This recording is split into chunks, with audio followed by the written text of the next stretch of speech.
Vous êtes sur France 24, c'est l'heure du journal de l'Afrique. Soyez les bienvenus. À la une au Tchad, Succès Masra est libre. L'ancien Premier ministre et opposant, condamné à 20 ans de prison, a bénéficié d'une grâce présidentielle. Ce soir, sur France 24, sa première interview depuis sa libération. Au Kenya, 19 éléphants du parc d'Amboseli sont morts depuis juin, victimes des mêmes symptômes, empoisonnement au cyanure ou autre cause. Les autorités et les spécialistes ne s'accordent pas, une enquête est en cours. Enfin au Sénégal, Pape Thiaw sort les crocs contre la Fédération de football.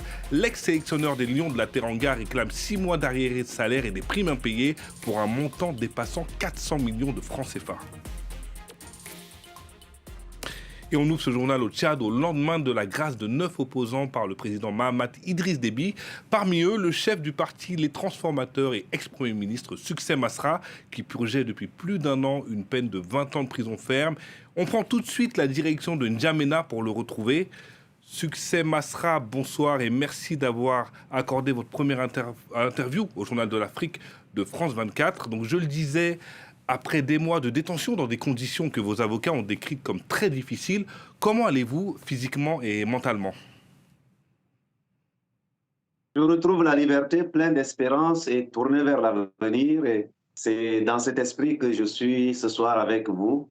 C'est un jour de grâce et j'espère que cela va être transformé en des années, des décennies de grâce pour le peuple tchadien à travers l'engagement pour changer la vie de cette nation. Et c'est cela qui m'a toujours accompagné pendant mon séjour là-bas. Et c'est dans cet esprit que je me retrouve aujourd'hui avec vous. Donc je le disais, vous avez été gracié, pas amnistié, c'est différent. Votre camp réclamait une amnistie. Quelle est la différence concrète pour vous? Est-ce que vous acceptez cette grâce?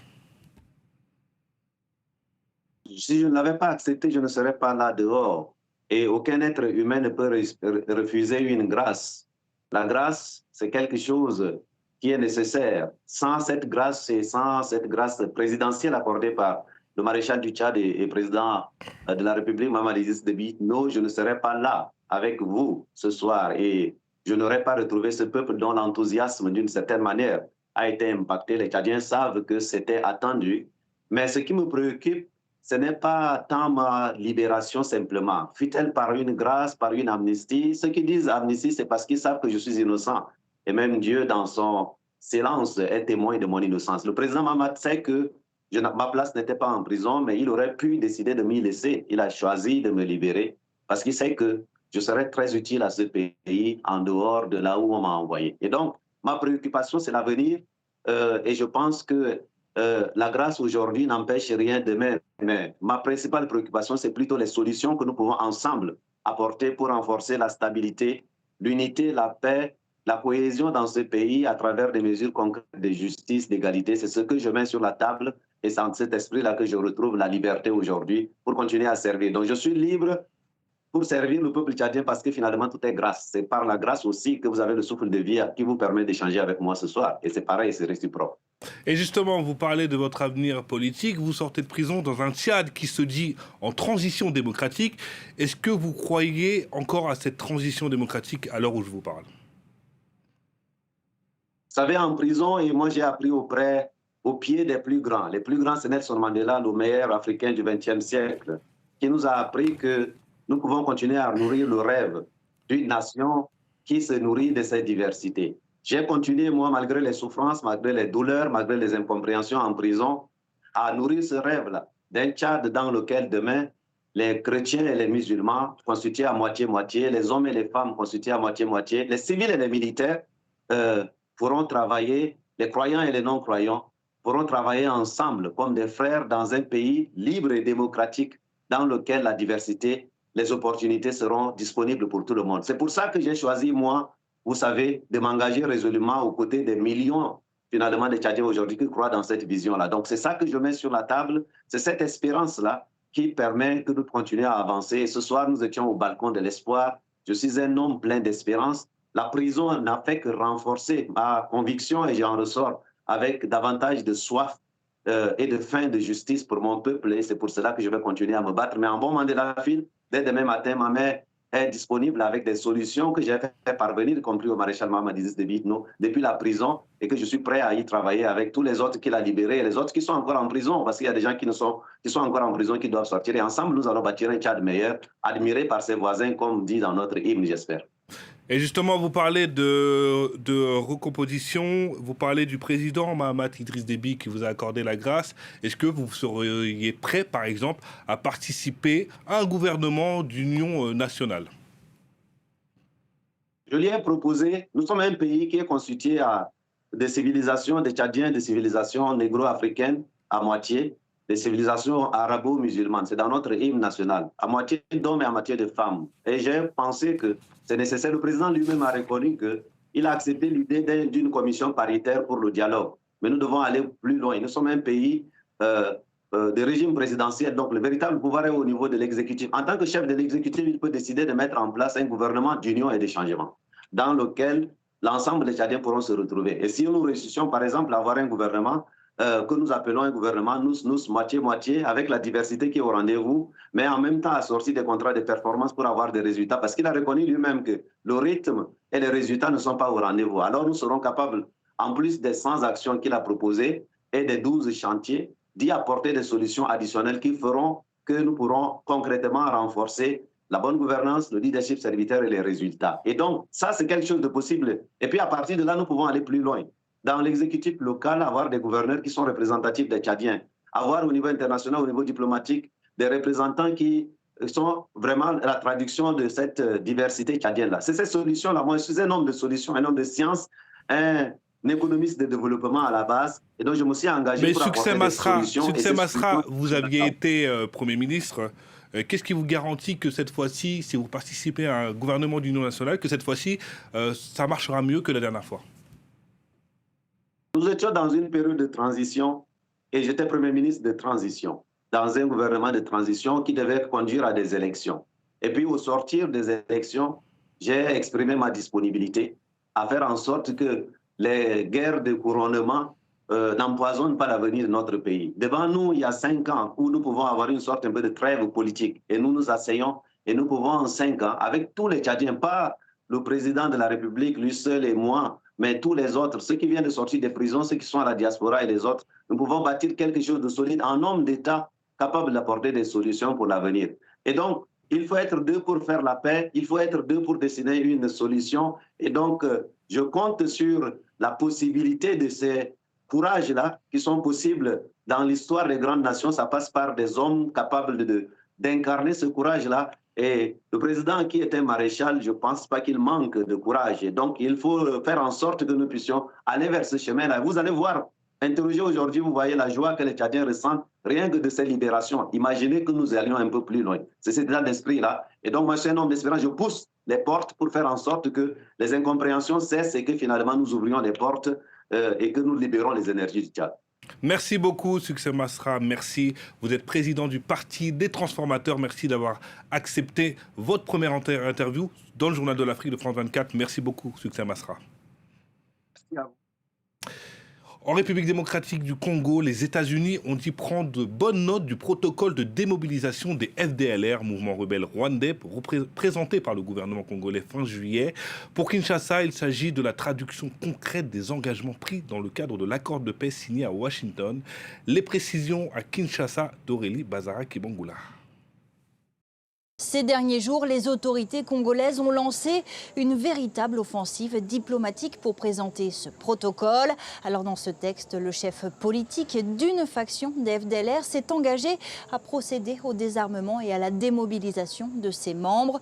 L'ONU estime qu'il y a environ 3500 combattants sur le sol congolais. Le texte précise que le cantonnement se fera dans des sites sécurisés et ne donnera lieu à aucune extradition forcée vers le Rwanda. Alors avec ce texte, la RDC veut montrer qu'elle avance dans la mise en œuvre de ses engagements pris à Washington lors de la signature de l'accord de paix avec le Rwanda. La neutralisation des FDLR est l'un des volets importants de cet accord, un volet sensible.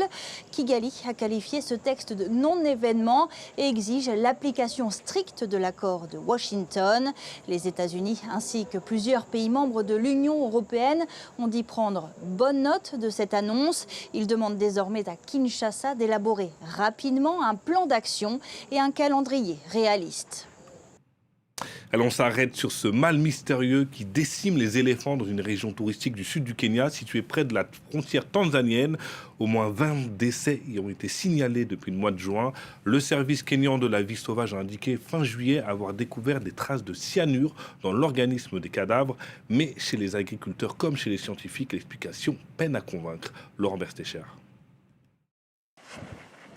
Dans un nuage de poussière, cet éléphant à l'agonie tente une dernière fois de se redresser. Sa respiration devient irrégulière. Quelques minutes plus tard, le pachyderme arrête de bouger et semble accepter son sort. Genghis Khan est le 20e éléphant à mourir au Kenya depuis le mois de juin. Tous souffraient des mêmes symptômes, mais la cause de cette hécatombe reste pour l'instant inconnue. Ils ont des difficultés à marcher jusqu'à ne plus pouvoir tenir debout. Alors ils restent allongés jusqu'à ce qu'ils meurent. Nous essayons toujours de comprendre ce qui se passe, car nous n'avons jamais vu ça ici.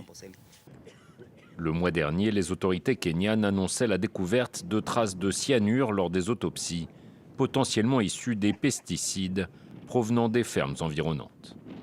Mais de nombreux agriculteurs locaux ont rejeté cette théorie et affirment n'utiliser aucun produit capable d'empoisonner les pachydermes. Nous n'avons jamais entendu parler de cette substance qui aurait pu tuer les éléphants. Nous n'utilisons pas ça pour nos récoltes. De nombreux spécialistes ont également contesté la théorie de l'empoisonnement, notamment car aucun autre animal, y compris les charognards qui se nourrissent des cadavres, n'a été touché. Certains privilégient la piste de la maladie et appellent les autorités kenyanes à ouvrir une nouvelle enquête pour déterminer les causes de ce mal mystérieux. Au Sénégal, ce nouvel épisode dans le feuilleton Pape Thiaw contre la Fédération sénégalaise de football. L'ex-sélectionneur des Lions de la Teranga a mis en demeure l'équipe nationale du Sénégal de football. Il réclame 6 mois d'arriérés de salaire et des primes et indemnités non payées pour un montant dépassant les 400 millions de francs CFA. Les détails dans cette correspondance à Dakar d'Eliman Dao. Dans une lettre de mise en demeure assez détaillée, l'ex-sélectionneur sénégalais Pape Thiaw, qui selon ses conseillers n'a pas perçu de salaire depuis le mois de mars 2026, réclame la somme de 423 millions de francs CFA à la Fédération sénégalaise de football. C'est près de 650 000 euros. Selon les conseillers de l'ex-sélectionneur sénégalais Pape Thiaw, cette somme concerne entre autres le non-paiement de salaire, de primes, mais aussi d'indemnités, entre autres la prime de signature, mais aussi les primes de performance. La Fédération sénégalaise de football a, selon les conseillers de Pape Thiaw, 8 jours pour régulariser la situation, faute de quoi une procédure judiciaire sera enclenchée. Cette affaire qui tient en haleine le Sénégal depuis maintenant plusieurs semaines, depuis l'élimination des Lions de la Teranga lors de la dernière Coupe du Monde, une affaire qui n'est pas donc à son épilogue, alors que cette affaire n'est pas résolue. Selon la presse sénégalaise, la Fédération sénégalaise de football pourrait annoncer le nom du nouveau sélectionneur de l'équipe nationale du Sénégal mardi, et le nom de Patrick Vieira revient avec insistance dans la presse sénégalaise. Patrick Vieira, une légende du football français, natif de Dakar et co-créateur de l'une des plus grandes académies de football du Sénégal, l'Académie Diambar. C'est la fin de cette édition. Merci de nous avoir suivis. Restez sur France 24, l'information continue.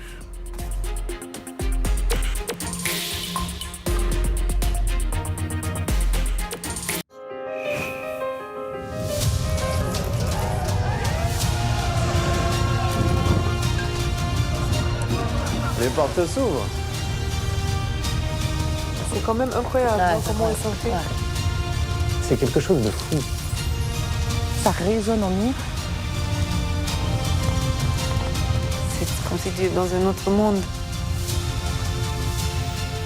Chaque jour, la culture fait du bruit sur France 24.